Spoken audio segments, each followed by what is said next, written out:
नमस्कार, स्वागत है आप सभी का। आप देख रहे हैं सुबह 9 बजे। मैं हूं आपके साथ प्रीति और खबरों के सिलसिले को आगे बढ़ाएंगे। शुरुआत करेंगे हेडलाइंस के साथ। कीनिया के गेरिसा विश्वविद्यालय में बड़ा आतंकी हमला, 147 छात्रों की मौत। सोमाली आतंकवादी संगठन अल शबाब ने ली जिम्मेदारी।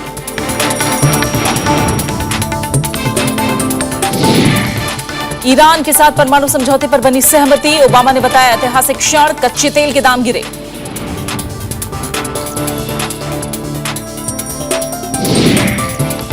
यमन में ऑपरेशन रहा तेज, 300 भारतीय दोपहर तक पहुंचेंगे जिबूती। सऊदी अरब के साथ पाकिस्तान भी कर सकता है जमीनी कार्रवाई।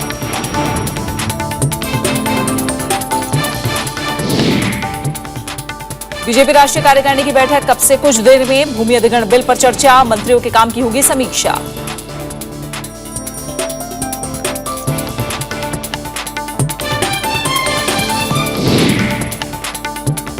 दिल्ली एनसीआर में जमकर बरसे बादल, हिमाचल और जम्मू कश्मीर में बर्फबारी से मैदानों में पारा गिरा। और आज शुरुआत अहम अंतर्राष्ट्रीय खबरों के साथ ही होगी। कीनिया के गेरिसा यूनिवर्सिटी पर गुरुवार को हुए आतंकी हमले में 147 छात्र मारे गए हैं और 79 से ज्यादा जख्मी हुए हैं। हमले की जिम्मेदारी सोमालिया के आतंकी संगठन अल शबाब ने ली है। प्रधानमंत्री नरेंद्र मोदी ने इस आतंकी हमले को डरावना और बेहद निंदनीय करार दिया है। केन्या के गेरिसा विश्वविद्यालय में गुरुवार तड़के गोलियों की आवाज से छात्रों में दहशत फैल गई। अल शबाब आतंकियों ने ग्रेनेड और स्वचालित हथियारों से हॉस्टल में सो रहे छात्रों पर हमला बोल दिया और अंधाधुंध गोलीबारी की। केन्या सरकार का कहना है कि अभियान अब खत्म हो चुका है और सभी 4 हमलावर मारे जा चुके हैं। गेरिसा शहर और उसके आसपास के इलाकों में रात का कर्फ्यू लगा दिया गया है। Curfew orders in the counties of Tana River, Garissa, Wajir and Mandera with effect from the 3rd of April from 6:30 p.m. to 6:30 a.m. Bharat ने इस हमले की निंदा करते हुए अंतर्राष्ट्रीय समुदाय से आतंकवाद के खिलाफ लड़ाई को और मजबूत करने पर जोर दिया, तो अमेरिका ने अल शबाब से निपटने के लिए कीनिया को हर तरह की मदद देने का भरोसा दिलाया। वहीं संयुक्त राष्ट्र महासचिव बान की मून ने भी इस आतंकी हमले की कड़ी निंदा की है। The Secretary General reiterates his solidarity with the people and the government of Kenya, as well as the continuing support of the United Nations to Kenya and the countries of the region in their efforts to prevent and counter terrorism and violent extremism. Kenya में 1998 में अमेरिकी दूतावास पर हमले के बाद ये सबसे बड़ा आतंकी हमला है। नैरोबी में हुए इस बम धमाके में 213 लोग मारे गए थे, जबकि आतंकी संगठन अल शबाब ने केन्या में 2013 के वेस्टगेट शॉपिंग मॉल हमले को अंजाम दिया था, जिसमें 67 लोग मारे गए थे। Bureau report, Rajya Sabha TV. संकटग्रस्त अरब देश यमन में मानवगृह युद्ध शुरू हो गया है। सऊदी अरब लगातार हुथी विद्रोहियों पर हवाई हमले कर रहा है। पाकिस्तान ने भी अपनी सेना यमन भेजने के संकेत दिए हैं। हुथी विद्रोहियों के समर्थन में लाखों लोग सड़कों पर उतर आए हैं। करीब सभी देश यमन से अपने नागरिकों को बाहर निकालने में जुटे हैं। देर रात अल हुदैदा से 300 भारतीयों के एक और दल को समुद्र के रास्ते बचाया गया। यमन में फंसे करीब 3000 भारतीयों को बचाने के लिए नेवी और एयरफोर्स पूरी तरह एक्शन मोड में उतर आई हैं। गुरुवार को यमन के अल हुदैदा बंदरगाह से 300 और भारतीयों को बचाया गया। ये लोग यहां से जिबूती पहुंचेंगे और वहां से उनकी स्वदेश वापसी होगी। इस पूरे ऑपरेशन पर नजर रखने के लिए विदेश राज्य मंत्री जिबूती में ही मौजूद हैं। सरकार राजधानी सना से भी भारतीयों को विमान के जरिए वापस लाने की कोशिश कर रही है। इस बीच यमन के हालात बिगड़ते जा रहे हैं।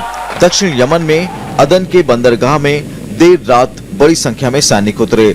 हालांकि सऊदी अरब ने इनकार किया है कि ये उसके सैनिक हैं। We don't have formal Saudi troops in Aden. The issue of using ground troops is always something that is on the table. Pakistan ने भी हालात बिगड़ते देख यमन पर चर्चा के लिए संसद का विशेष सत्र बुलाया है। माना जा रहा है कि पाकिस्तान जल्द अपनी सेना यमन भेज सकता है। इस बीच अदन के आसपास हुती विद्रोहियों और सेना के बीच भीषण लड़ाई जारी है। सऊदी अरब के हवाई हमलों से तिलमिलाए हुती विद्रोहियों ने राष्ट्रपति के पूर्व मुख्यालय पर हमला किया। पूर्व राष्ट्रपति अब्दुल्ला सालेह का समर्थन करने वाला सेना का धड़ा विद्रोहियों का साथ दे रहा है। यमन के राष्ट्रपति हादी इस समय सऊदी अरब के रियाद में हैं। अरब गठबंधन ने एक बार फिर इस आरोप को दोहराया है कि यमन के हालात के पीछे ईरान का हाथ है। इस बीच आम लोगों के सड़कों पर उतरने की खबरों ने अंतर्राष्ट्रीय समुदाय को चिंतित कर दिया है। लाखों की संख्या में लोग राजधानी की सड़कों पर जमा हैं और हूती विद्रोहियों के समर्थन में नारे लगा रहे हैं। Bureau report, Rajya Sabha TV. और आखिरकार ईरान के साथ चल रही परमाणु वार्ता सफल हो ही गई। स्विट्जरलैंड के लॉसन में 8 दिनों तक चली मैराथन बैठक के बाद ईरान और विश्व के शक्तिशाली देशों के बीच सहमति बन गई। ईरानी परमाणु कार्यक्रम को लेकर व्यापक समझौता तैयार करने की समय सीमा 30 जून है। आखिरकार विश्व के शक्तिशाली देशों ने ईरान को परमाणु बम न बनाने पर राजी कर लिया। P5+1 देशों के साथ ईरान की विवादास्पद परमाणु कार्यक्रम पर समझौते की रूपरेखा को लेकर सहमति बन गई है। अमेरिका के राष्ट्रपति बराक ओबामा ने इसे ऐतिहासिक क्षण बताया। Our work is not yet done. The deal has not been signed. Between now and the end of June, the negotiators will continue to work through the details of how this framework will be fully implemented, and those details matter. समझौते के तहत Iran अपनी uranium संवर्धन क्षमताओं में कमी लाएगा, जिसके बदले में उसके खिलाफ लगे प्रतिबंधों को चरणबद्ध तरीके से हटाया जाएगा। सहमति बनते ही ईरान का पश्चिमी देशों के साथ 12 साल से जारी गतिरोध दूर हो गया है। हालांकि ईरान के विदेश मंत्री जावद जरीफ ने साफ कर दिया कि अमेरिका के साथ ईरान के गतिरोध बने रहेंगे। All Security Council resolutions will be terminated. It will be an end of Security Council resolutions that have been adopted against Iran, starting from Resolution 1696 and ending with Resolution 1929. All of them will be terminated. उधर Israel के प्रधानमंत्री Benjamin Netanyahu ने Twitter के माध्यम से अपनी प्रतिक्रिया दी है। उन्होंने लिखा है, जो भी समझौता हो वो ईरान की परमाणु क्षमताओं को कम करे और उसके आतंकवाद और उसकी आक्रामकता को बंद करे। पश्चिमी देशों को लंबे समय से संदेह रहा है कि ईरान परमाणु हथियार बना रहा है, जबकि ईरान का कहना है कि उसका परमाणु कार्यक्रम सिर्फ शांतिपूर्ण उद्देश्यों के लिए है। Bureau report, Rajya Sabha TV. और अब देश के हम खबरों का रुख करते हैं। बेंगलुरु में आज से बीजेपी की राष्ट्रीय कार्यकारिणी की बैठक शुरू हो रही है। 2 दिन तक चलने वाली इस बैठक का एजेंडा कल तय किया गया। इस दौरान राष्ट्रीय पदाधिकारियों को संबोधित करते हुए प्रधानमंत्री नरेंद्र मोदी ने सदस्यता अभियान की कामयाबी का जिक्र किया। माना जा रहा है कि राष्ट्रीय कार्यकारिणी की बैठक में पार्टी भूमि बिल को लेकर भावी रणनीति भी तैयार करेगी। केंद्र की सत्ता संभालने के बाद बीजेपी की राष्ट्रीय कार्यकारिणी की पहली बैठक कई मायनों में अहम साबित होगी। पार्टी भूमि बिल पर विपक्ष के कड़े विरोध का सामना कर रही है। ऐसे में बीजेपी बिल के समर्थन में माहौल बनाने के लिए नेताओं कार्यकर्ताओं से विमर्श कर रणनीति बना सकती है। किसानों का दिल हमने जीता है और किसानों की उपेक्षा बीजेपी कभी न किया है, हमने न करेंगे। ऐसी खबरें हैं कि मोदी कैबिनेट का विस्तार हो सकता है।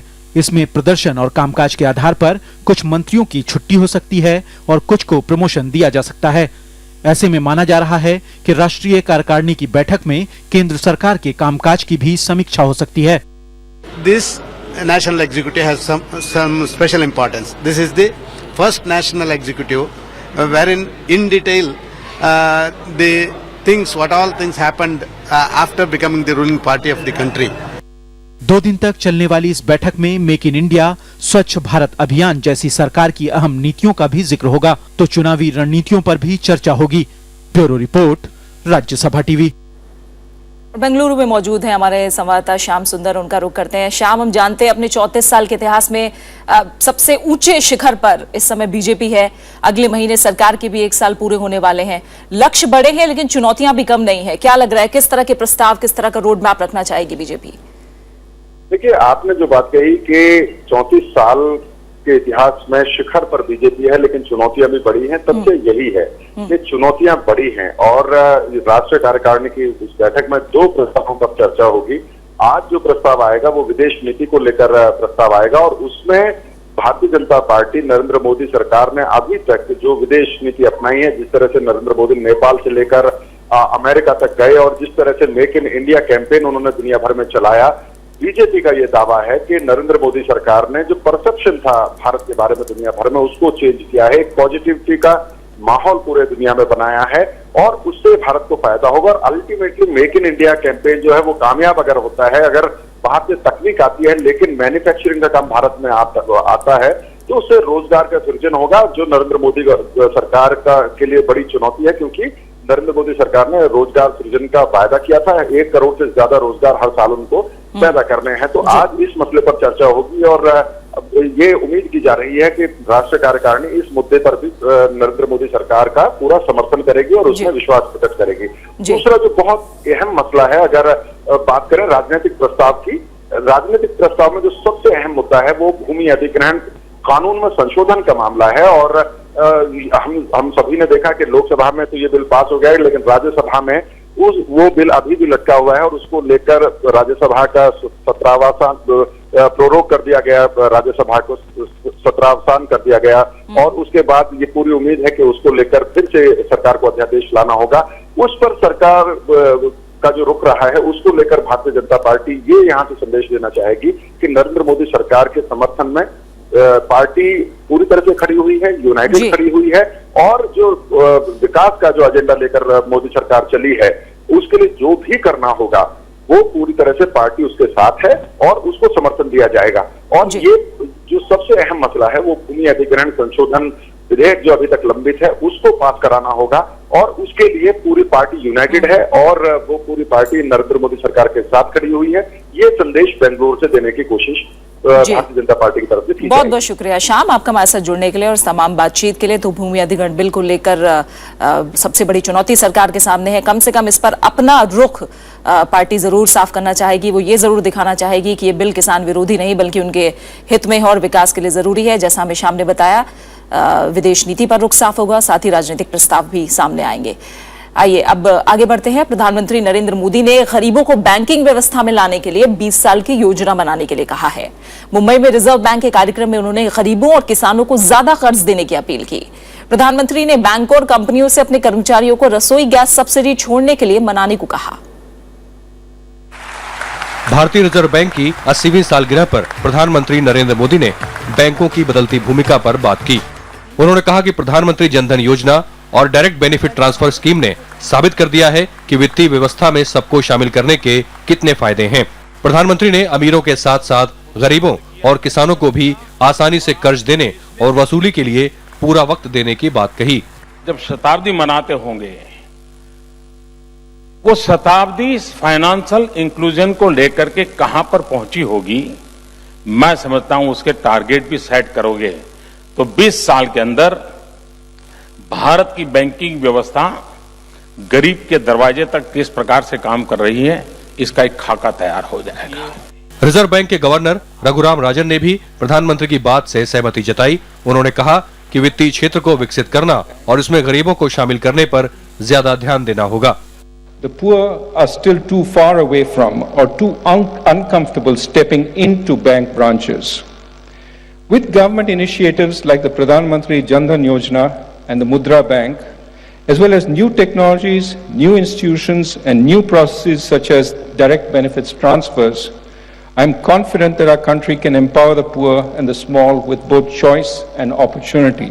वित्त मंत्री अरुण जेटली ने बीते 80 साल में आरबीआई के काम की सराहना की।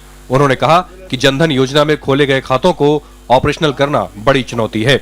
The next initiative in terms of an accident insurance, in terms of a life insurance, in terms of attractive pension schemes, to these underprivileged sections, with the support of public exchequer and the banking system, as also other insurance institutions, has been opened out to these people. Reserve bank की स्थापना 1935 में हुई थी। शुरुआत में ये निजी हाथों में था, लेकिन 1949 में इसका राष्ट्रीयकरण कर दिया गया। बैंकिंग व्यवस्था के लिए नीतियां बनाने के साथ ही ये सरकार के बैंक के रूप में भी काम करता है। Bureau report, Rajya Sabha TV. Congress अध्यक्ष सोनिया गांधी ने गुरुवार को मध्य प्रदेश के पीड़ित किसानों से मुलाकात की। उन्होंने किसानों के लिए तुरंत मुआवजे की मांग की। कांग्रेस अध्यक्ष ने केंद्र और राज्य सरकार पर किसानों की अनदेखी का आरोप लगाया। उन्होंने एनडीए सरकार की भूमि बिल की तीखी आलोचना भी की। राजस्थान, हरियाणा और उत्तर प्रदेश में बेमौसम बारिश से बर्बाद हुए फसलों का जायजा लेने के बाद गुरुवार को कांग्रेस अध्यक्ष सोनिया गांधी मध्य प्रदेश के नीमच पहुंची। करीब 10 गांवों का दौरा कर उन्होंने किसानों के दर्द को बांटा। किसानों के बीच सोनिया गांधी ने एनडीए के भूमि बिल का मुद्दा भी उठाया। सभी जानते हैं लैंड एक्विजिशन के बारे में क्या आजकल क्या हो रहा है, तो मैं स्पष्ट करना चाहती हूँ कि हम इस पर समझौता, किसी के साथ समझौता नहीं करेंगे।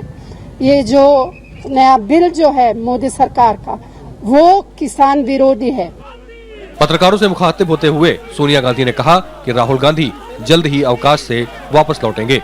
राहुल गांधी जल्दी आएंगे वापस और सभी लोगों के बीच में। इस बीच उत्तर प्रदेश के किसानों के लिए तुरंत मुआवजे की मांग को लेकर कांग्रेस अध्यक्ष ने मुख्यमंत्री अखिलेश यादव को भी पत्र लिखा है। उन्होंने लिखा कि रायबरेली में जिला प्रशासन ने केवल 10 से 15% फसलों के नुकसान का आकलन किया है, जबकि वास्तव में 50% फसलें बर्बाद हुई हैं। Bureau report, Rajya Sabha TV. Delhi सरकार ने उपराज्यपाल के अधिकारों को चुनौती दी है। मुख्यमंत्री कार्यालय की तरफ से मुख्य सचिव को निर्देश जारी किए गए हैं कि जमीन और पुलिस के मामलों से जुड़ी फाइलें अब राज्यपाल से पहले मुख्यमंत्री कार्यालय आनी चाहिए और इसके लिए दिल्ली एनसीटी एक्ट का हवाला दिया गया है। दिल्ली सरकार ने सीधे उपराज्यपाल नजीब जंग के खिलाफ मोर्चा खोल दिया है। सरकार ने बाकायदा पत्र लिखकर उपराज्यपाल के अधिकार क्षेत्र को चुनौती दे दी है। हालांकि केंद्र शासित राज्य होने के नाते पुलिस और जमीन जैसे मामले में उपराज्यपाल को अधिकार हासिल हैं। उपराज्यपाल केंद्र के प्रतिनिधि के तौर पर काम करते हैं, लेकिन दिल्ली सरकार ने दिल्ली एनसीटी एक्ट की धाराओं का हवाला देकर इन मामलों में मुख्यमंत्री को लूप में रखने के लिए कहा है। सीएम ने एलजी को लिखा था कि जमीन और पुलिस से जुड़े फाइल जो है वो सीएम ऑफिस से रूट करके एलजी ऑफिस जाए, तो इस पर सरकार उसको किस तरह वो तो इम्प्लीमेंट हो रहा है। 25 फरवरी का लेटर वो तो इम्प्लीमेंट हो रहा है। पूर्व नौकरशाह और दिल्ली के मुख्य सचिव रहे उमेश सहगल इसे उपराज्यपाल के अधिकारों में दखल अंदाजी बता रहे हैं। उनका कहना है कि दिल्ली सरकार उपराज्यपाल के मामलों में दखल नहीं दे सकती। पर जो भी जाते हैं उसके अगर एलजी डिसाइड करते हैं, अगेन इसको मैं इंसिस्ट कर रहा हूं कि अगर एलजी डिसाइड करते हैं या एग्री करते हैं तो चीफ मिनिस्टर के थ्रू जा सकते। बीजेपी ने मुख्यमंत्री अरविंद केजरीवाल के इस कदम को गलत ठहराया है। पहले ही दिल्ली का बहुत नुकसान हो रहा है आम आदमी पार्टी के झगड़े से, एक ये नए मामले उठेंगे और एलजी और सीएम के अंदर इन चीजों को लेकर ठनेगी तो दिल्ली की जनता क्या देखेगी और दिल्ली का डेवलपमेंट कैसे होगा। इससे पहले भी नगर निगम को फंड देने और अवैध निर्माण की रजिस्ट्री खोलने को लेकर दिल्ली सरकार और विवादों का आमना सामना हो चुका है। केजरीवाल सरकार और मोदी सरकार के बीच अब प्रशासनिक जंग छिड़ गई है। केजरीवाल नियमों का हवाला दे केंद्र सरकार पर हमला कर रहे हैं तो केंद्र सरकार अधिकारों का हवाला दे अपना बचाव कर रही है। बहरहाल दोनों ही तरफ बहुमत की सरकारें हैं और ऐसे में ये मुकाबला दिलचस्प हो रहा है। कैमरा पर्सन कंवलजीत के साथ अनु दीवान, राज्यसभा टीवी, दिल्ली। और फिलहाल यहाँ रुकने एक छोटे से ब्रेक के लिए आप बने रहिए हमारे साथ।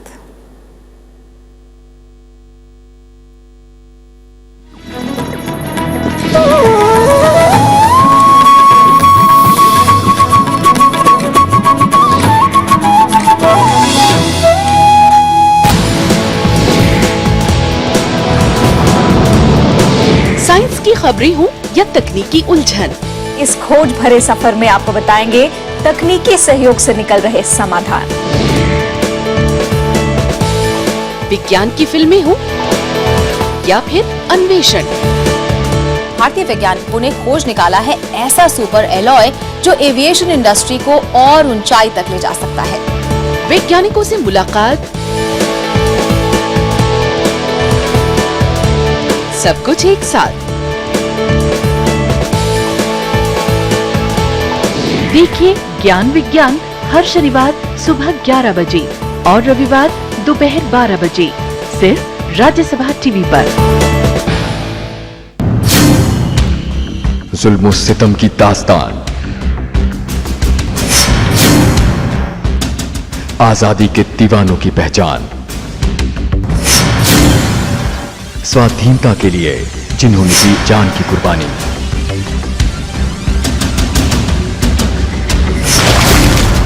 देखिए काला पानी, नई कहानी, सिर्फ राज्यसभा टीवी पर।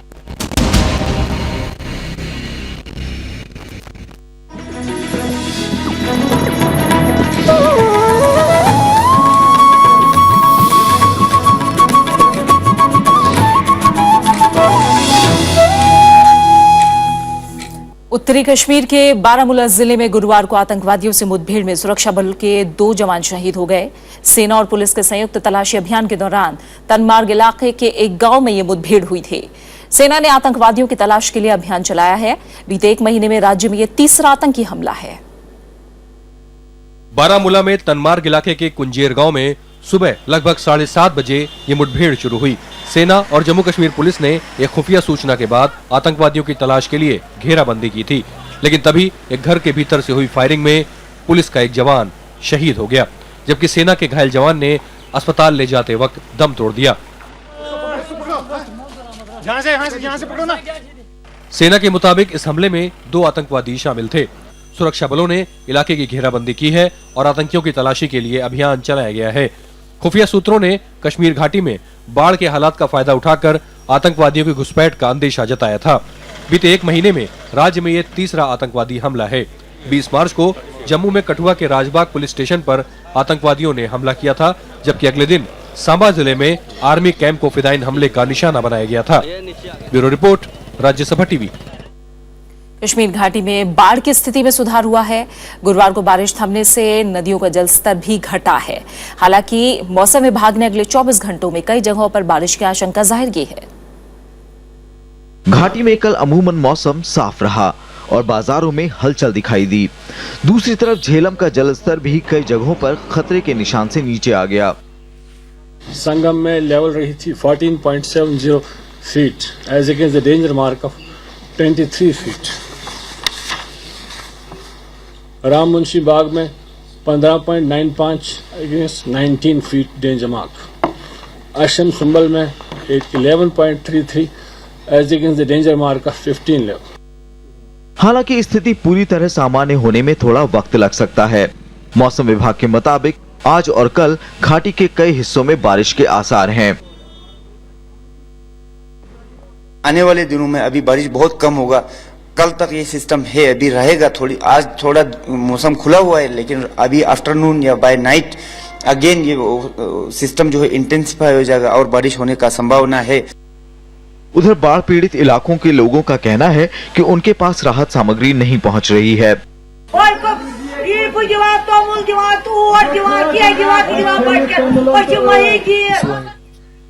इस बीच राज्य सरकार सैलानियों को समझाने में जुटी है कि स्थिति सामान्य है और वो अपने कश्मीर की सैर की योजना रद्द ना करें। ट्यूलिप गार्डन है, पूरा ब्लूम में होगा और ब्लॉसम्स होंगे हर तरफ। Through you I invite everybody in rest of the country and rest of the world, ये कश्मीर इस साल इंशाल्लाह इन बारिशों की वजह से it will be a much greener place. माना जा रहा है कि घाटी में बारिश का दौर सोमवार तक रुक जाएगा और आने वाले दिनों में भी बारिश की आशंका कम ही है। फिलहाल श्रीनगर जम्मू हाईवे पर अब भी लंबा जाम लगा हुआ है, जो बजट टूरिस्टों के कश्मीर दौरे को खटाई में डाल सकता है। Bureau report, Rajya Sabha TV.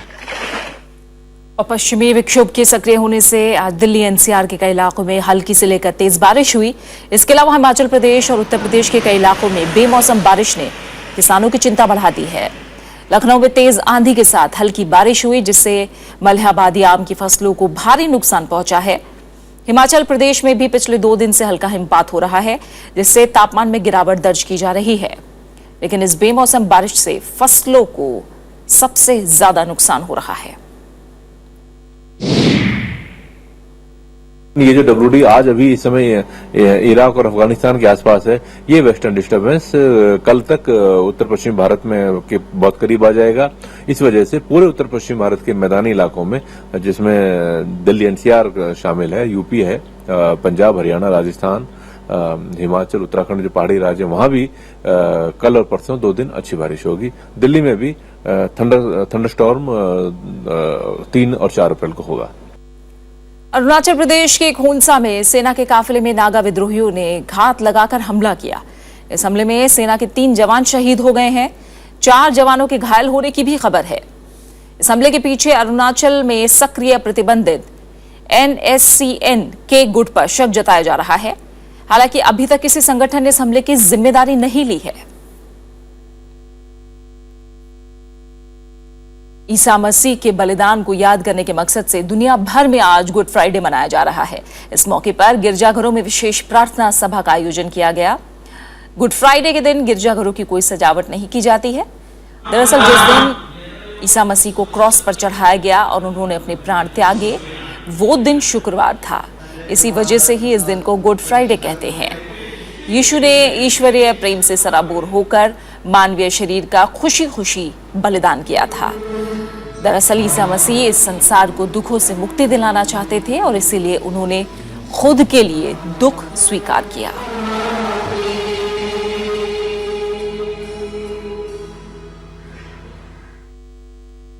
और इसी के साथ फिलहाल इस बुलेटिन में इतना ही। जाते जाते एक नजर हेडलाइंस पर। केन्या के गैरिसा विश्वविद्यालय में बड़ा आतंकी हमला, 147 छात्रों की मौत। सोमाली आतंकवादी संगठन अल शबाब ने ली जिम्मेदारी। ईरान के साथ परमाणु समझौते पर बनी सहमति, ओबामा ने बताया ऐतिहासिक क्षण, कच्चे तेल के दाम गिरे। यमन में ऑपरेशन राहत तेज, 300 भारतीय दोपहर तक पहुंचेंगे जिबूती। सऊदी अरब के साथ पाकिस्तान भी कर सकता है जमीनी कार्रवाई। बीजेपी राष्ट्रीय कार्यकारिणी की बैठक अब से कुछ देर में। भूमि अधिग्रहण बिल पर चर्चा, मंत्रियों के काम की होगी समीक्षा।